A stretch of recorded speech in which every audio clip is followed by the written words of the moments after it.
możemy rapować o tym, że nam w życiu nie idzie, o tym, że odwołali wszystko, o naszej płycie, której ciągle nie wydajemy, bo świat na głowie stoi i każdy tylko o tym, kto się najbardziej boi. Lecz rapowanie dla nas niczym różniczkowanie, niczym asztanga joga, niewykonalne prawie. Dlatego dziś śpiewamy o tym, że nasze troski są jak pluszowe misie, co mają miękkie noski, bo są na świecie tacy, co w pierwszym rzędzie stoją, w przyłbicach, rękawicach, o siebie się nie boją, bo bohatera zgrywać łatwo za szklanej szyby, lecz face to face się mierzyć mogą tylko grube ryby.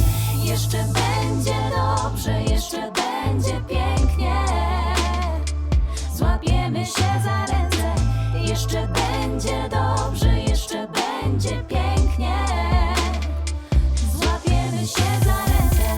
Jeszcze będzie dobrze, jeszcze będzie pięknie, złapiemy się za ręce. Jeszcze będzie dobrze, jeszcze będzie pięknie, złapiemy się za ręce. Yo, to były Frele. Dziękujemy za nominację Dubbing po naszemu. Poniżej wrzucamy Państwu link do zbiórki. A chciałybyśmy nominować przede wszystkim Tokio Hotel, Magdę Gessler, Rubensa, Blaukę Dominikę Gwit, Jagodę Gret, Popa. i Przemka Kossakowskiego wraz z całą wspaniałą ekipą z programu Down the Road. Dzięki!